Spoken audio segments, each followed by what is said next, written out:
Hey guys, back for another Clash Royale free-to-play episode. So, Clash Royale said that they were going to give us the Clash Mini update late in June. I'm like, hey, my birthday's late in June, so I was kind of like going, maybe they'll do it around my birthday and it can be like a fake birthday gift. But no, they actually just dropped the update straight up on my birthday, which is certainly something. So, update stuff. First of all, they are adding Clash Mini to the game, which is kind of insane. So, well, I mean, they're adding what they are calling Clash Mini to the game. I think it's Merge Royale, what the actual official name is. It's like kind of, sort of ish what Clash Mini used to be. I'm not gonna lie and say that it is Clash Mini, but it's better than nothing. It's a new mode though, so that's what I'm excited for. I usually like sweating all the new modes, so I'm definitely gonna be going over that. They're also upping the trophy cap to 10,000 trophies, which is, I mean, cool and all, but I'm gonna have to get through that, so it's helpful, but I mean, it's good to see. Like, my main account could really use something to do, but my mini account really is probably not gonna be happy with that one. So, another thing they're doing is changing ranked. It doesn't really make a big difference.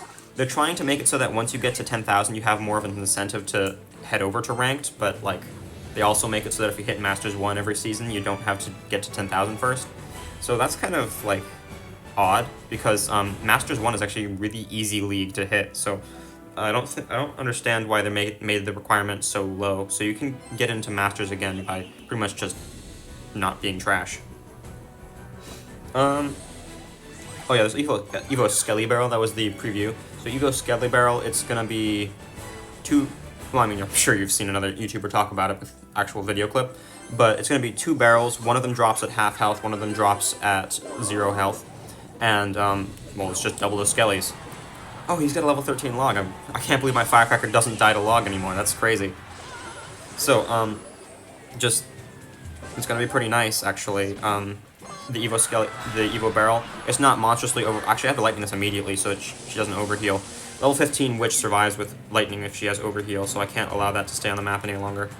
Anyway, so Evo Barrel, I think that Evo Barrel is not going to be that good of an evolution, actually, because it's too reasonable to counter. Good evolutions either can't be countered by the regular counters anymore, or have some sort of overpowered stat boost. Skelly Barrel has neither of those things, so I don't think it's gonna be an S-tier evolution like most of the previous evolutions have been. Which is actually a very nice thing. I'm glad to see that they're adding in a normal evolution for once. The next part, I think it's the last, oh right, there's 2 more things that I'm going to talk about the update. One of them, they're adding a new card, I think it's called the Dragon Rider. So she is really 2 cards, so you have a 6 elixir version and a 3 elixir version, and you can only play the 3 elixir version if you're below 6 elixir. So that's quite interesting.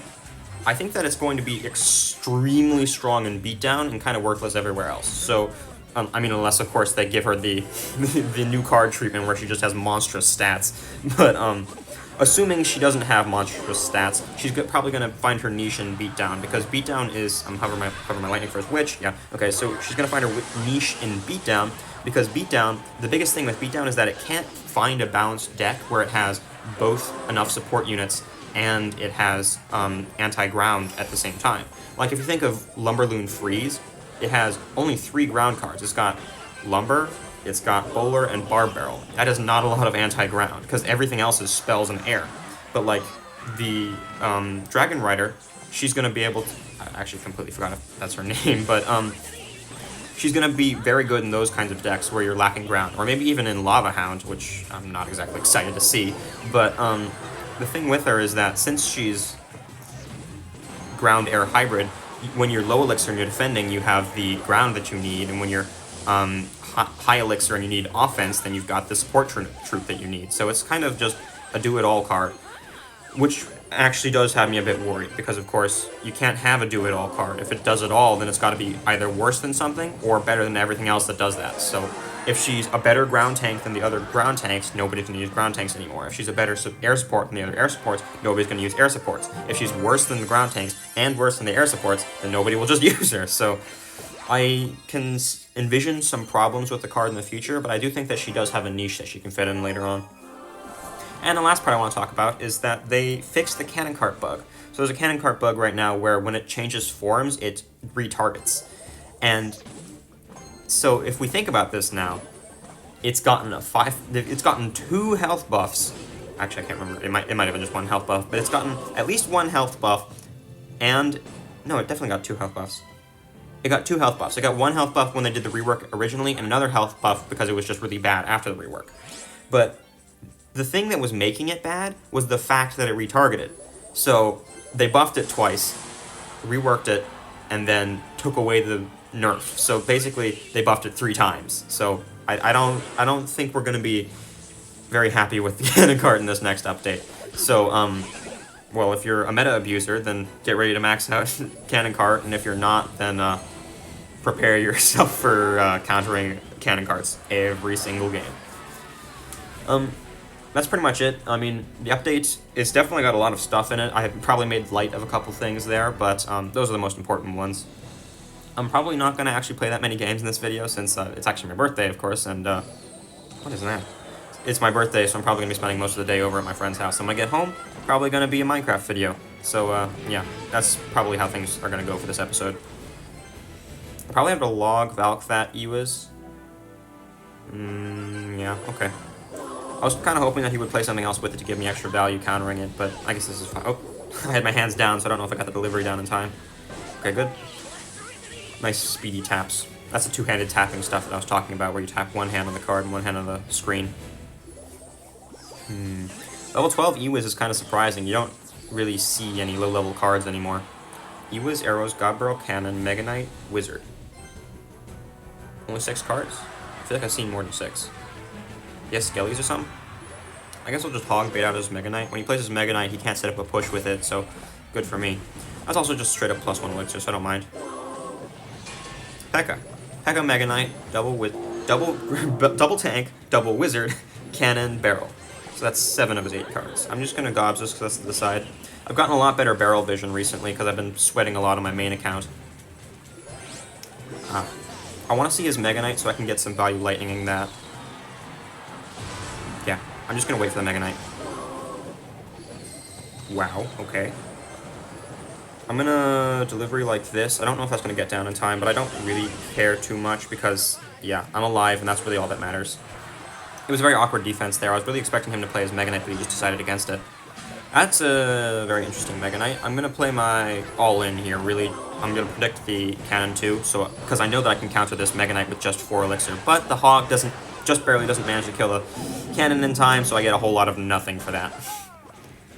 But he does have only P.E.K.K.A. for this, and P.E.K.K.A. can't counter Hog Valk fast enough, which means that I'm probably going to get at least 1 hit here. Maybe. Just barely, okay.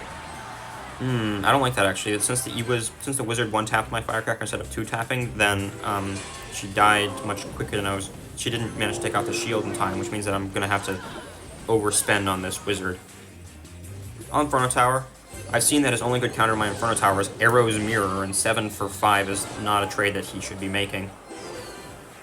The only reason it worked last time is because I played my Inferno Tower too early. Well, I played my Inferno Tower early assuming that he didn't have any other good counters, but I guess the decay on it made it die. He's probably going to P.E.K.K.A.? Okay. Yeah, I was expecting him to overspend, so I decided to just lightning there. He overspent, so I can justify overspending myself. Inferno Tower, Gob's high so he can't arrows the tower, Firecracker low so he can't arrows both. Livery, it's all dead now. He had the arrows earlier if he wanted to break through, but he also knew that he couldn't arrows, so it just didn't work out for him. I'm up by a couple hundred damage, just gonna stretch lightning the tower here. Oh wow, I completely forgot about Mirror Barrel, but I probably should not have played that lightning there considering how close that was, but it's looking like it's gonna work out pretty fine. I guess I'll wait for the Mega Knight to die and then delivery. Inferno Tower. He doesn't have anything good for my Inferno Tower outside of, remember, the Arrow's Mirror. I'm gonna hover my Gobs here, because he's definitely gonna hit Mirror Barrel.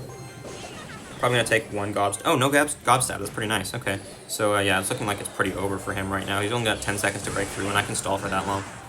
I've got Log Delivery in my hand, so I can kill his Mirror Barrel. Yep, there it is.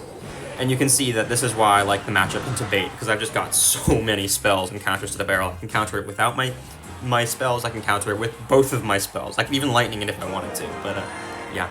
So that's pretty much it for the update. Quick 2 wins, so yeah, I'll see you guys next time.